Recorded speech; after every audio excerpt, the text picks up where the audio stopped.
And let me just indicate some of those issues.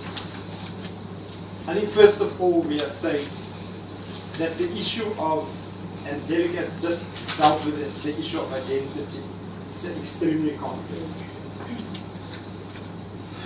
What we're also saying is that the psychological impact that apartheid has left, and before that even the colonialism has left, on the psyche of a society was devastating. Because what you essentially had, it was an engineered approach for over many, many decades and centuries to, as the earlier talked about, a genocide, to break down that very identity of a people, of a community, of an individual. The example that I often make is the example about the Dopstelsel. Now those that knows the old Cape Province, and let's say the Western Cape, would remember there's now agriculture and it's outside of Cape. But in those years, as recent as the late 80s, the metros were not the metro as it is today. You had, between Mitchell's Plain and Lansdowne, you had farm areas, still now Philippines. You had between where I come from is a place called Blackheath. Between East River and Kells River, it was just farms. So, and the system between Kraaifontein and Kells River was nothing but farms. Westbank, ek weet nie wat voor daar gebly het, maar daar was nie 'n Westbank nie. It was Dalha and it was East River. There was no Westbank. There was no Tuscany either. Exactly. So as kinders, as children, we had to walk. If we wanted to play rugby, and no one will know that I had sons that played. But as children now, we literally had to walk through the dunes. As we were in Blackheath, we had to walk via Blue Downs. There was no Blue Downs, it was just bushes. It was Mfuleni and Blackheath. And then we had to walk where Happy Valley is today. We had to walk through that, and then via where Westbank is today, we would have gone and played in Dalha, etc., rugby. When we were at campus, we had to take the train. And even that train, if we don't have the money, we would have taken the train, Blackheath, and we would have to Kells River, then we will walk through the bushes. If you want down there. Yeah? Through the bushes from Dalha, or from Kells River to Belha, to go to university. That's our reality. Now what you had in terms of, especially the impact was the worst, and I think I've seen some of your own write-ups around the fetal alcohol syndrome, etc. Those years were Peter. As you correctly a few years ago also said that die impak van die dopstelsel was groot in ons gemeenskap. Die impak. Because what you had is, if you give to people every day a tot and not a proper wage, historically, by law, just think about what it does to the generations thereafter. The second thing that has happened, if you go to the TRC document, Shahida, you'll see that the old regime threw guns and drugs on the Cape Flat. And the implication was to destroy, and it was at the top, right? It was destroying the very being of a people. So all of that, so what we must do, and I think this is the good process of a discussion like this, is how do we, in a sense, reinstill cohesion? How do we make sure that social integration can take place? How do we make sure that we help with, somebody raised it, the resilience in the community to deal with very complex issues?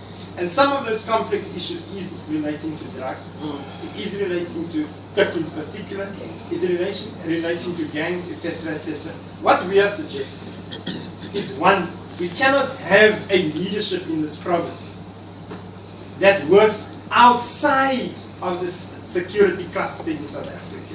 That's one of the things that we need to immediately correct. So you can't have a provincial government that say they don't work in the security cluster machine, but they are putting money up. Not for NGOs, like Sarki Bartman, you initiated the Sarki Bartman concept as well. Not where Sarki Bartman in Athlone is supposed to be to help abused women. Under the government of the ANC then, even that, what is it, die gooi mekaar?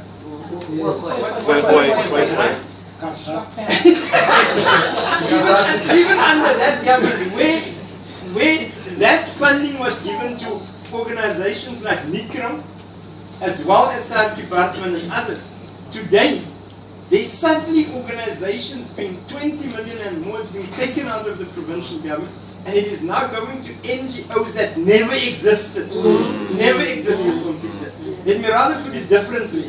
It's going to organizations that actually, if you look at who's the leaders of that organizations, it actually are people that are involved with criminal activities in Cape Town. Now those are not hearsay, those are real issues. So we'll say, immediately reallocate funding to the NGOs that are deserving NGOs. There was something in the Western Cape called advice officers. Yes, yes. That was, in a sense, that was the difference between when somebody's been put out, whether you live in a bonded house or whether there's a problem with the council. But there was always this advice officers and paralegals that help. Waar is hulle vandag? 3 years ago. No, 3 years ago, the money was taken away from those organizations, right? And what we are suggesting is we must correct those things. That's the second important thing.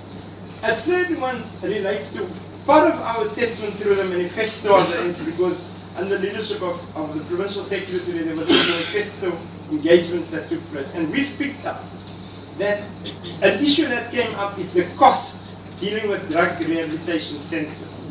And we are saying we must correct that. And just as a last example is skills development. We believe if we've got 4 universities in the Western Cape, if we've got at least 8 to 10, not NGOs, what do you call it, FET colleges. If we've got the National Student Financial Aid Scheme, in fact the head officers are in Cape Town.